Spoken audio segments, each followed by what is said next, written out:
ભુજનો lotus colony વિસ્તારમાં તંત્ર દ્વારા હાથ ધરવામાં આવેલી દબાણ હટાવવાની કામગીરી દરમિયાન સ્થાનિક રહીશો દ્વારા ભારે સૂત્રોચ્ચાર સાથે ઉગ્ર વિરોધ પ્રદર્શન કરવામાં આવ્યું હતું। અસરગ્રસ્ત નાગરિકોએ તંત્ર પર પક્ષપાતપૂર્ણ અને અન્યાયી કાર્યવાહી કરવાનો ગંભીર આક્ષેપ કર્યો છે।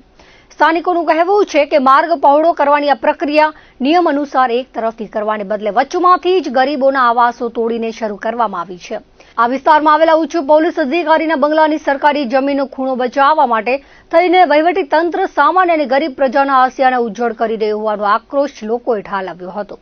અગાઉ આ મામલે જિલ્લા કલેક્ટર સમક્ષ રજૂઆત કરાઈ હતી અને તેમણે યોગ્ય આશ્વાસન પણ આપ્યું હતું, પરંતુ આ કાર્યવાહી પૂર્વે જ તેમની બદલી થઈ ગઈ છે। ફરી તંત્ર દ્વારા બળ પ્રયોગ કરવામાં આવશે તો આંદોલનકારીઓએ સામૂહિક આત્મવિલોપન અને જેલ ભરો જેવા અત્યાંતિક પગલાં ભરવાની ખુલ્લી ચેતવણી આપી છે, જેને પગલે સમગ્ર લોટસ કોલોની વિસ્તારમાં ભારે તંગદિલી વ્યાપી ગઈ હતી। અમે એક સિમ્પલ માંગણી કરીએ છીએ। આજે સાહેબો આવ્યા છે, રાતના જ આવીને ઘર સુધી માપણી કરી ગયા છે। અત્યારે સાહેબ એમ કહે છે કે અમે રોડ છે એટલું જ લઈએ છીએ, તો અમારું ખાલી એક જ સિમ્પલ સવાલ છે કે ભાઈ આઈજી ના બંગલાથી જે માપણીમાં આવે છે એ કે પછી તોડશું, તો પછી શું કામ તોડશો?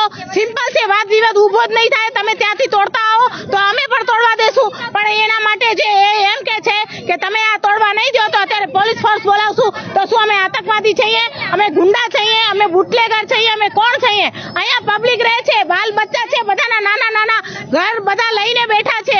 નગરપાલિકા જવાબદાર હોય તો નગરપાલિકાના બધા અધિકારીઓ અહીંયા હાજર થાય। જેમ બેને હમણાં વાત કરી એમ અત્યારે આગળ આઈજી સાહેબના બંગલા પાસે માર્કિંગ કરવામાં આવ્યું છે એવું અહીંયા ભ્રમ ફેલાવવામાં આવે છે।